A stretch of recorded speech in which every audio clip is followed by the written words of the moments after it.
વ્યાજે આપેલ પૈસા મામલે યુવકની હત્યા। કેશોદના યુવકને પિતાએ લીધેલ વ્યાજના પૈસા ચૂકવી દીધા છતાં પણ બામણાસાના પરિવારને ઢોરમાર મારી કરી હત્યા। કેશોદના પીપળિયા નગરમાં રહેતા યુવકનું ઢોર મારવાથી મૃત્યુ થયાની ઘટના બની છે। મૃતકના પિતાએ આરોપી પરિવાર પાસેથી 5 લાખ રૂપિયા વ્યાજ લીધા હતા અને આરોપીઓને હફતે વ્યાજ પણ ચૂકવતા છતાં પણ આરોપીઓ દ્વારા વારંવાર મૃતકના પરિવાર સાથે ઝઘડો કરી માથાકૂટ કરતા હતા। કેશોદમાં રહેતા નિલેશ વાઢિયા તેની પત્ની અને 1.5 વર્ષની બાળકી સાથે કતકપરા જઈ રહ્યા હતા। તે સમયે બામણાસા ગામના 2 શખ્સોએ આતરી માથાકૂટ કરી હતી અને ત્યારબાદ આ બંને શખ્સોએ આ પતિ પત્નીને પૈસાની લેતી દેતી મામલે પોતાના ઘરે જઈ વાત કરીશું એવું કહ્યું હતું। જ્યાં મૃતક નિલેશ વાઢિયા અને બામણાસા ગામે રહેતા મહેશ હરદાસ નંદાણીયા, દિનેશ હરદાસ નંદાણીયા તેની સાથે માથાકૂટ કરી હતી।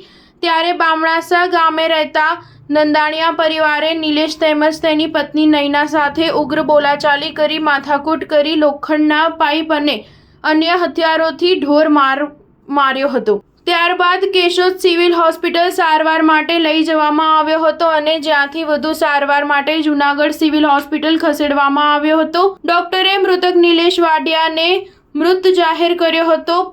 પતિની હત્યા મામલે પત્ની નયનાબેન વાઢિયાએ તેના સસરા દ્વારા વ્યાજ લીધેલા બામણાસા ગામે રહેતા નંદાણીયા પરિવારના 4 આરોપીઓ વિરુદ્ધ કેશોદ પોલીસ સ્ટેશનમાં ફરિયાદ નોંધાવી છે। કેશોદ પોલીસે ફરિયાદ નોંધણી મૃતકની હત્યા કરનાર આરોપીઓને પકડવા ચક્ર ગતિમાન કર્યા। સ્ટાર ન્યૂઝ 7 હંમેશા સચ્ચાઈની સાથે।